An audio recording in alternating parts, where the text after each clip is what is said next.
Now we move on to the nonfiction portion of this evening's festivities. Sharon Davis Gratto came to the University of Dayton as a professor and chair of the Department of Music in 2008 and served in this position for 9 years. She has taught in the music education and music therapy degree programs and founded and continues to direct the World Music Choir. Dr. Gratto is a graduate of the Oberlin College Conservatory of Music, American University, and the State University of New York at Potsdam and Catholic University. She received Oberlin's Conservatory of Music's Education Alumni Award in 2008 and the College of Arts and Sciences Outstanding Service Award in 2014. The focus of her work as Grawl Chair is on diversity concerns and integrating the arts and global languages throughout students' experiences on campus and beyond. Sharon will introduce the 2017 runner-up award for nonfiction, Ben Rawlence's The City of Thorns, and she will accept Ben's award in absentia. Sorry?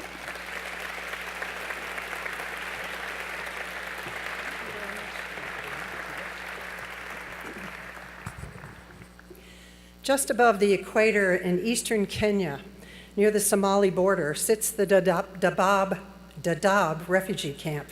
The name Dadaab means rocky, hard place, and it is the setting for Ben Rawlence's City of Thorns, which tells the story of the interwoven lives of 9 of the camp's residents. It is my great honor to accept the runner-up nonfiction award on Mr. Rawlence's behalf, as unfortunately he could not join us here tonight. At the time of his 7 long visits to Dadaab over 4 years, Rawlence conducted research for the Africa Division of Human Rights Watch. He successfully navigated through a complicated screening process to enter Dadaab and interview more than 100 refugees before selecting the stories for this book. In each one, he relates in vivid detail the sordid and grim circumstances that caused the people to leave Somalia, their difficult journeys across the border, and their transition to begin new lives as refugees. He describes the limbo in which they found themselves, in the middle of an impossible triangle comprised of the corrupt Kenyan government, overextended international aid agencies, and the militant Islamic extremist group Al-Shabaab. The refugees were mentally and physically trapped, doing whatever necessary simply to exist as they waited for life to end. Their only dreams were of resettlement through a selection process that was continually stalled. Founded in 1991 by the United Nations Refugee Agency and the Kenyan government for 90,000 refugees fleeing Somalia's civil war, Dadaab has grown into the largest refugee camp in the world, one unknown to most people. Today, its population of over 500,000 includes 3 generations of families still living in temporary structures on 30 square miles of land with open sewage, no plumbing, and limited water, food, and other resources. Rawlence's story relates significant events in Dadaab history.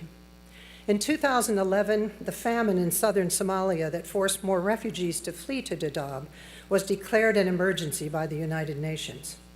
By October of the same year, Kenya had declared war on Al-Shabaab in Somalia, leading to terrorist bombings both near and in Dadaab.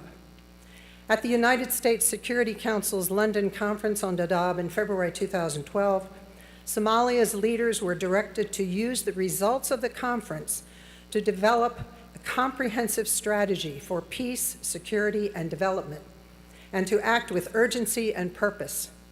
As recently as February 2017, the Kenyan High Court blocked a Kenyan government plan to close Dadaab because the people still had nowhere to go.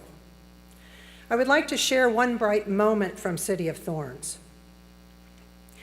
Tawani came to Dadaab with his family in 1991 at age 7 after his brothers were killed in the Somali Civil War.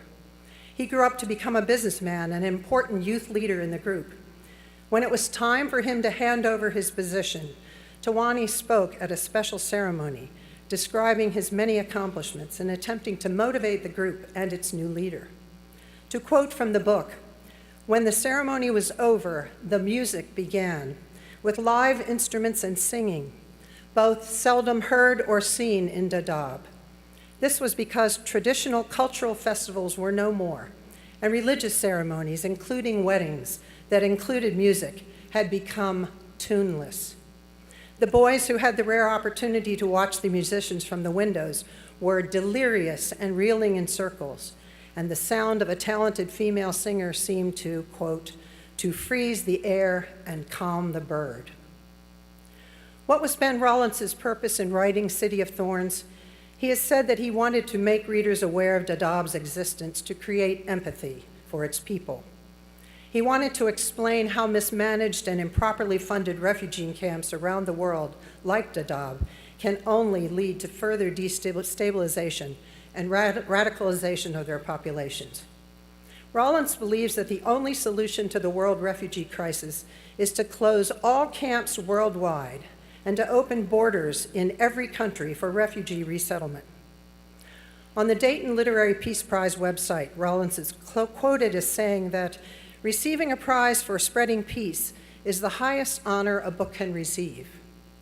One can only hope that his disturbing depiction of refugee life in Dadaab reaches those who might be able to make a difference. Perhaps it is time for the current United Nations Security Council and its staff to read City of Thorns. My thanks to the Dayton Literary Peace Prize judges for recognizing Ben Rawlence's excellent work as the author of this provocative book. Thank you.